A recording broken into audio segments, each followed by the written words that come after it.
Hello, everyone. My name is Travis Perkins. I'm Join's VP of Customer Success.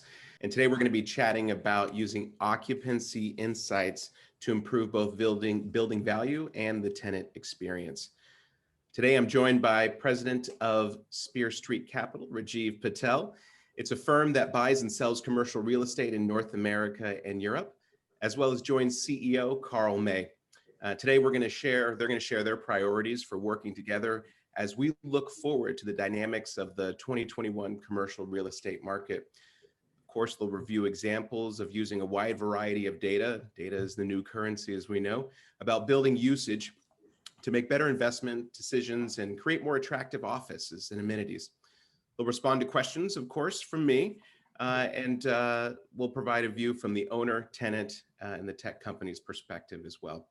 And so with that, I'm going to go ahead and turn it over to Karl for some questions. Morning. Thanks very much. I appreciate the opportunity to talk to you, Rajiv, and also obviously to you, Travis. This particular CRETech panel here is actually the second in a series. We did our first a few months ago with Jim Whalen from Boston Properties. 1 year ago, Jim and I were both speaking at a conference in Boston, and we talked about he actually spoke about the future, the next 10 years in commercial real estate being the year of data, where data was going to be one of the key differentiators for owners of commercial real estate. And we at Joint have met many, many owners over the last several years of our doing business with them. Very few, maybe very few, have had that same sort of vision as Rajiv has, who has talked about the fact that data can actually be a value adder in a number of different ways to his assets. And so when he and I started talking last summer, we found that there were a number of common areas for us to speak about. And so I think that also the pandemic itself has reframed a lot of our thinking on the value or the uses of data in the buildings, and in particular to gain insights on how our buildings, or for instance, in Spear Street's case, how Spear Street's assets are being used. So with that, I want to make sure that we give Rajiv a chance now to talk a little bit, give us a little introduction on himself, the firm, and I think also just a little bit about your thoughts about what's going to differentiate owners over the next decade. Yeah, no, I'm happy to be here, and I appreciate the time, you guys. You know, like you said, it's data is an interesting thing, and I think I want to add a word to that, which is purposeful data. You know, so at Spear Street, we're a private equity fund. We own and operate, we acquire, own and operate a commercial office in Canada, the US, and Europe. I'm sitting here right in London right now in Mayfair. And, you know, the way we kind of built our strategy is fundamentally, I would describe us as an idiosyncratic player, right? So for us, it's all about individual asset inefficiencies and understanding what differentiates one asset from another. And the interesting thing about commercial office is people tend to talk about markets a lot, like that's both necessary and sufficient.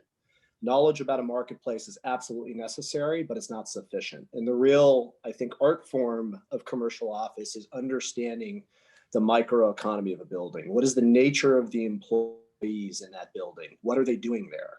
And how do you really customize the experience and understand where you can add value as an operator?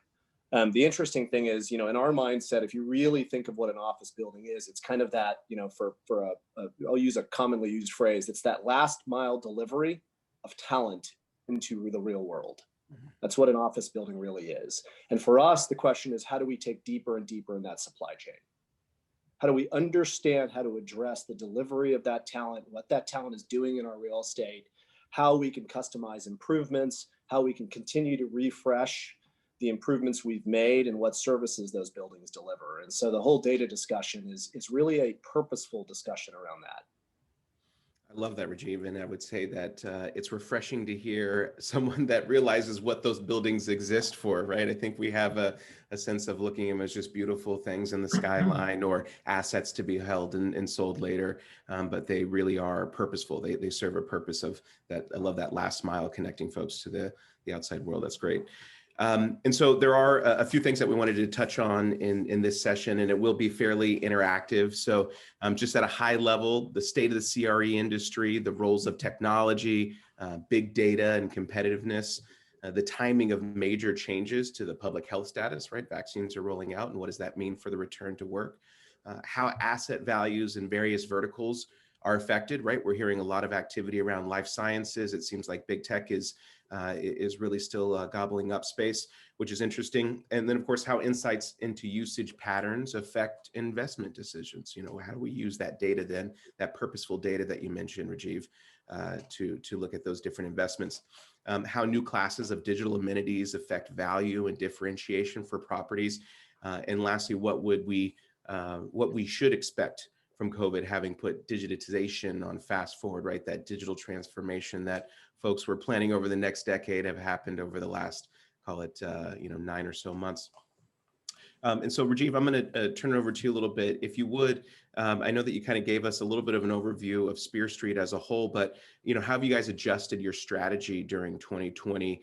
The state of the CRE industry, the roles of technology, big data and competitiveness. We'll obviously talk about 2021 or forward looking in a moment, but how have you guys adjusted for 2020?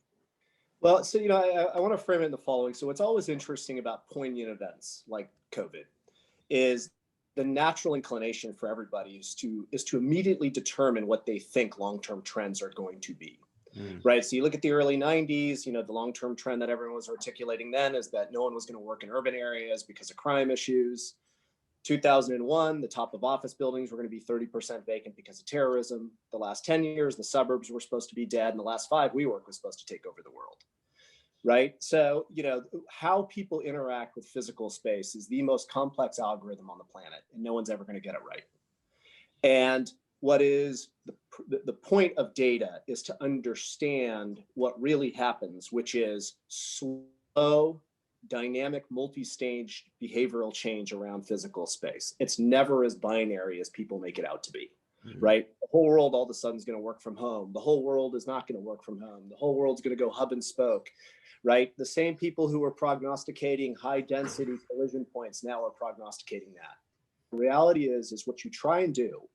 And I think most often things like this fortify the thoughts that you already had, which is how do you understand granular modifications in what people are doing around physical space, and how does that build to a long-term trajectory? First, you need to be able to measure that, right? And that, I think, is the real potency of data is how do you measure that? So I think for us, it's fortified the conviction we've always had, which is how do we understand how people are interacting with space, right? And how do you get them to reestablish, I think, certain patterns that have made them comfortable, right? So you think about the office, the interesting thing about the office is for many people pre-COVID, the office was perceived as more safe than the home. That's why you had packages delivered there. You didn't have them delivered to the house, right? A multitude of economic exchanges, thousands of economic exchanges happen on a daily basis within an office building. How do those get reintegrated? What type of behavioral changes will occur over a long period of time around that? All of those things you're trying to measure on a day-to-day basis. And I think for us, it's kind of accelerated that conviction around being able to measure that and test what we do in terms of just how people are going to re-interact with the office building. Yep. Excellent. And I mean, that context is so important. And it's also, as many layers of this as well. There's one thing to say, here's where somebody is, or here's where the general flow is. But what's the context of that? How is that space actually being utilized? Is that work? Is it collaboration? Is it personal, et cetera? And kind of then figuring out that how to. And how's it changing over time, right? So Yep. For a period of time, people can love a lobby. They can love a fitness center in a building. They can love various things. And eventually it becomes banal. They stop using it. How do you measure whether they're stopping using it? Who's using it? Who's not? Yep. All of those things in the trajectory of time, we want to be able to measure to know how to deploy capital to change the experience. Yep. Excellent. And Karl, over to you in terms of 2020 and sort of the similar question. And I think I can take a swing at this as well, but just from your perspective, how have we adjusted the strategy during 2020?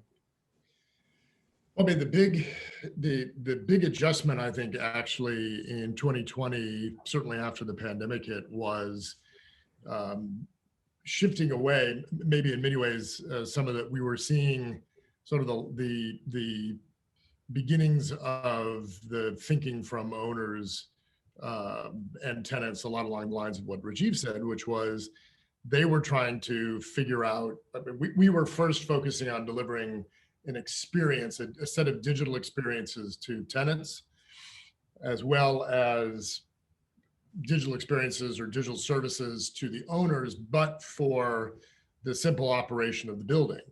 I think that when we started about a year and a half ago with our analytics work, we still did not quite understand where that was going to go. And the pandemic certainly drove a lot of the conversations that we were having about, hey, can you help us understand, how are we going to try to get people back into the building? Can we start measuring population density in the lobby? How do we get people up and down elevators? How do we make sure that as came up at a couple of times, how might we be able to reverse engineer where an infection came through contact tracing or something. So there are a number of new use cases that came out of the work that we'd already been doing going back 18 months ago. So I think that was really probably the big shift for us after, let's say, May, June of this year. Yeah. Excellent. And so obviously we're now fast forward a little bit, 2021. I'll be honest with you, the year both went by incredibly slow and fast at the same time. I think we're all hopeful that 2020 will be better. So far it's showing its cards, maybe not so much, but we'll get there. It's a long haul. And so we're just getting started into a new era where vaccinations are rolling out. We're all trying to get a fix on work and social life and how it will be, when it's unburdened by COVID. So Rajiv, how do you see the year unfolding ahead? And I know that you guys have a very sort of pragmatic look at the future, but would love to hear how you see this next year unfolding specifically. Yeah, look, I mean, I think stepping back, and obviously let's put aside the humanist element of this, which is very tragic, but from a pure investment perspective, volatility is always extremely compelling, right? What volatility does is it accelerates certain trends, slows other trends down. It alters how people can interpret what's really going on, right? And I think one of the classic characterizations of any environment like this is there's an abundance of noise. There'll be a proliferation of articles prognosticating on this, macro trend and that macro trend. And the reality is the facts will always be very different. And even now you look at, there'll be homogeneity of reaction, right? And so I'll use coming back into the office for an example. It may not be a popular comment, but not all employees are created equally. And the question as people start to repopulate the office is, who's populating first? Is it the most critical employees? Is it the real revenue drivers? Is it the companies for which, occupancy costs really have an elastic demand curve, right? What is the nature of differentiation among companies? And I think, again, very easy to pick trends when there's a homogeneity of behavior. And COVID has created a homogeneity of behavior. For a long period of time, most people have worked exactly the same. Soon enough, people are going to be doing differentiated things.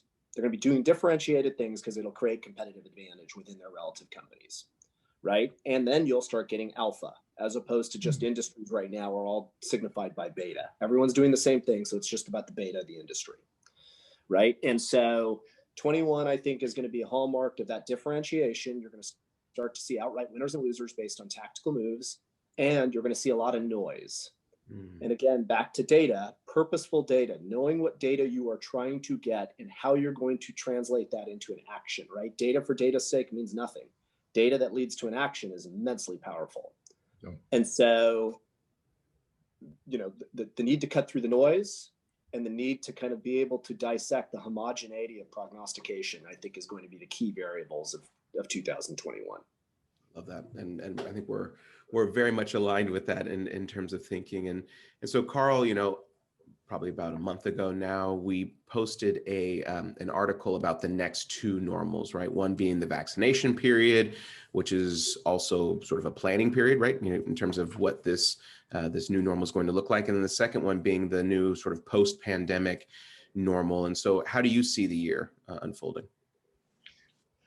Well, I mean, Charles, our colleague Charles wrote the post about the next two normals. And I think that well, we'll see what happens. Certainly there's a lot of question right now about the efficiency of the vaccination process right now, although I do believe that is going to get much more efficient. Just listening to reading articles over the weekend, that seems to be better. So I think that the view is that over the next several months, while we're beginning to vaccinate more and more people in this country and frankly around the world. Actually, Rajiv, you said you're in London.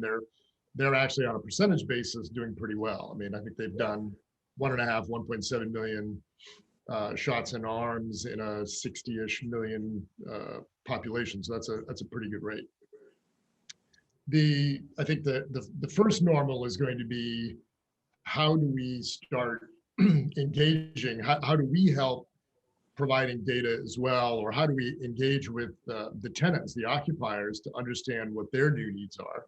I think, as Rajiv said, it was a great point, which I want to get to in a bit, about this binary or bipolar maybe reaction to, first WeWork's going to eat the world, and now nobody's going to come to the office anymore. The schizophrenia, I think, is a little bit crazy. But I think the first normal is going to be just trying to figure out what are the new flows for people. How are people going to feel comfortable coming back to the office? And it's not just getting into the office; it's traveling, commuting. There's a number of other things that are going to be. And then after that, I think that the second half of the year, once we have a higher percentage of people vaccinated. And I was speaking with a couple of other leaders of companies who actually I'm in San Jose, big assets here in San Jose, and they're saying that they're trying to figure this out still, but they expect that towards the end of this year, they're going to have everybody back in. But it's not going to be, they're moving away already from their WeWork style open plan offices to lower densities and so forth. And actually with that, I want to kind of go back to one of Rajiv's points about this binary or bipolar. There are, you mentioned hub and spoke, which we've heard a lot about recently, a lot from enterprises. What maybe give us a little bit of a view of what do you think, what are the various new models that the occupiers are thinking about in terms of responding to the anticipated behaviors of their employees? Yeah. So, there was an interesting trend already brewing pre-COVID, which was going to new markets to look for talent, right? How do you just think of talent on a value metric? How do you procure that at a more cost-effective level? And how do you procure talent that'll candidly just stay at your company longer? And so that's been accelerated. Now, what's interesting about times like this is no one has an answer. I talk to a lot of people that say this is working, this isn't working. They actually don't know. When you have a sample set this long of how people have been, it's been such a short period of time. Right. You cannot abstract away from the beta of your industry as to what's really working for your individual company. And so when I hear whether it's the head of an HR or the head of a facility say, oh, this is what's working for us, they're actually deluding themselves. They have no idea, right? Again, to argue, you can think how a dynamic system is actually working and going to play out into the future off of a small sample set. No one in history has ever been able to figure that out. So, but I do think that notion of how do you go to new locations? How do you think about how where people are able to live, right? It's interesting because when you really probe people around the office experience, one of the biggest sources of dissonance is commuting. Yep. I live in the Bay Area. You look at the commute times that a lot of people have and the dissonance that creates between the home and the office, and it's a serious problem. And you're going to see a lot of issues be conflating, right? Dispersed workforce will be conflated with telecommuting, just like swing space and co-working was conflated. You're going to see commuting conflated with the office experience, right? And so I do think that, there is an interesting opportunity to explore how to look at talent in different markets, how to look at setting up offices in different markets to give people situations where there's just the less dissonance between the home and the office. And I think that, really what was driving that before was relative tax differences among states in the United States, right? And I think that's being accelerated now. Just the relative difference in costs between geography is becoming more extreme. And I think that's going to cause people to explore procurement of talent in new places. Yeah, no, I completely agree. It's an interesting concept, or it shouldn't be considered an interesting concept, but we've heard from enterprise clients as well in terms of meeting employees where they are. And in some cases, it's not even necessarily about today's world around COVID and trying to reduce the amount of time in, let's say, public transportation and things like that, but it's actually about meeting the next generation of workers. And I think those folks like to be sort of connected from a community perspective, not have sort of these very disjointed sort of daily lives. It's nice to be able to wake up and walk to work and then after work have a bite to eat that's just down the street and then come back and sort of have your life sort of interact a little bit better with each other instead of having that hour-long commute, let's say, and be very disjointed. So I would say that there's definitely certain industries, call it industrial. So think of it, distribution centers seem to be doing quite well. Tech companies now are talking about allowing workers to work remotely or at least sort of de-densifying some of the urban core. You guys have recently, Spear Street has recently invested in a major life sciences campus in Watertown, which we'd love to hear about. But there's sort of these various industries, but how would you characterize the growth and health of these verticals and sort of looking at some of those key insights that you've been talking about, and that you want to use?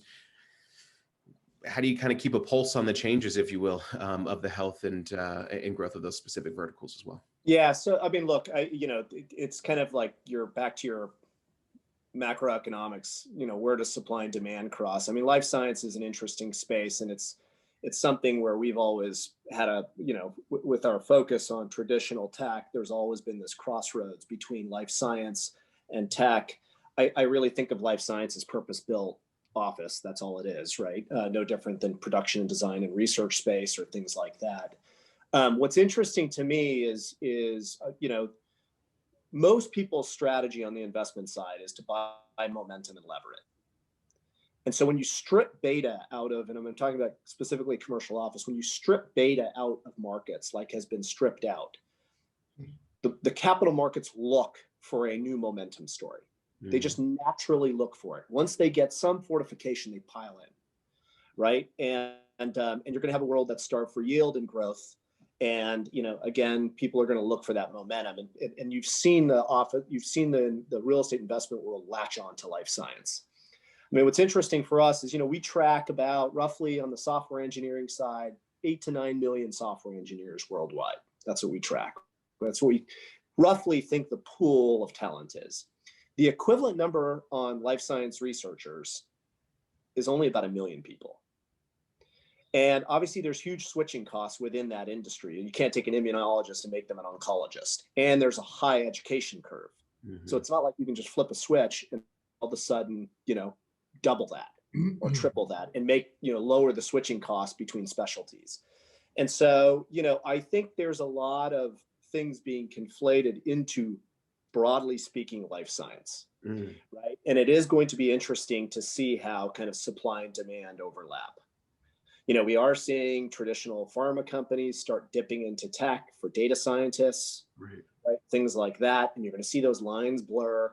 But I do think it's just going to be interesting, given the volume of space that the capital markets is going to kind of will into the world of the US life science market, how that going to play out relative to just what is a fairly static demand for wet lab. Yeah. So that's just going to be an interesting thing to keep the eyes on. So I think it's too early to tell, but I think the takeaway as to what's going on and the buzzwords that get thrown around with different verticals is, fundamentally speaking, the market is always looking for beta, and it will create it even if the long-term intrinsics don't validate it. And is there a way to use sort of data and analytics to, obviously there's the macro level, but even in sort of specific properties that you can use to figure out where momentum is, I would say maybe at more of the macro level? Yeah, so look, no one's good enough to ever time momentum consistently, so we try and stay away from that. So for us, it's always about the intrinsics. Do you have a piece of real estate that, for the audience and the companies you're trying to target to inhabit that piece of real estate, where are they going to recruit? Who are they going to be trying to recruit? How does that asset fit into their ability to attract and retain top level talent, right? Who are the companies can pay for that specific location, right? And what's that dispersion of companies going to look like? So we're always trying to understand that demand dynamic around, the cross section of the employee base that a company is trying to play in. Again, we tend to talk of labor as a fungible thing. That's why we use the word talent as opposed to labor, because it's not fungible, right? Especially in those high impact specialty industries, whether it's, code writing or life science research, talent means something, and differentiation and talent means something. And we try and understand how a piece of real estate fits in to how certain companies are trying to recruit and compete within that talent sphere. Yep, definitely. And I know that we're running a little bit against the clock, and I want to get through a couple more of these questions. And so if I just fast forward a little bit, we talk about some of these new needs of the employees and sort of how those employers are responding, and of course the building owners and how you guys are satiating those requirements. Are you hearing from enterprises regarding what kind of experiences they want to create and measure for their employees, or is it sort of looking into the crystal ball a little bit, or how do you engage with your enterprise tenants around that?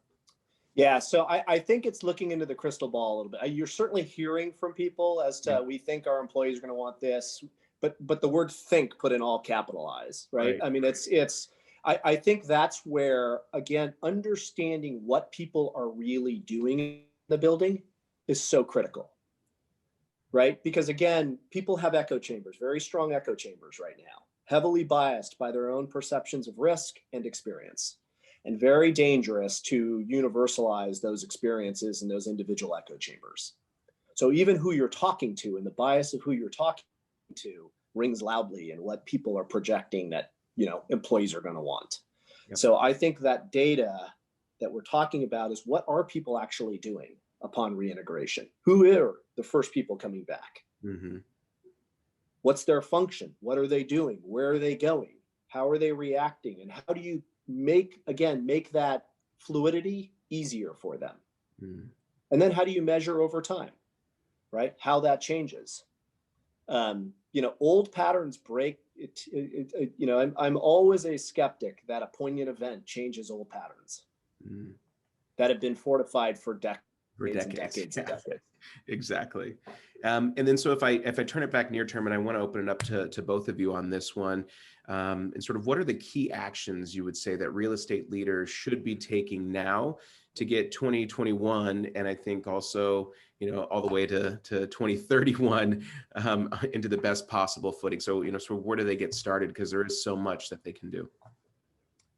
Rajiv, maybe we'll start with you. Yeah, I think it's understanding how your asset differentiates, right? How does your asset differentiate, and how are you making that reintegration easier and easier, and continuing to adjust it? You're not putting a flag in the ground saying this is the experience for all time, or the experience 6 months from today is the experience of all time. But how are you actually creating, again, that multi-stage dynamic system to adapt improvements, to adapt the experience, to provide different level of services to your tenants, to help them kind of deal with whatever integration issues they need? And then how do you measure that over time to, again, instruct what are the services people are going to want? What are the build outs? How are build outs going to change? How are services going to change? How are times in which people are going to show up at work and when they're showing up at work going to change? So I think it's showing flexibility and resisting the trend calling. I love that. And Karl, how about your thoughts on sort of what are some of those key actions that real estate leaders should be taking now for 2021 to get off to a good start, but then obviously also into the future? Well, actually, I was going to go back to a couple of comments Rajiv made a little bit ago, but let me respond to your question first, and then try to wrap in the questions.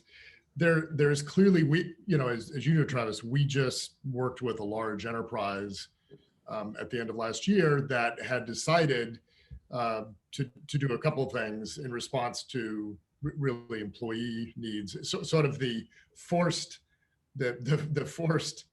change of the work environment, given both the pandemic and frankly, observations about the fact that people just didn't want to commute into Manhattan, for instance. In this case, they built out a bunch of remote offices, but they also recognized that people were going to be going into, still want to commute into where everybody comes together.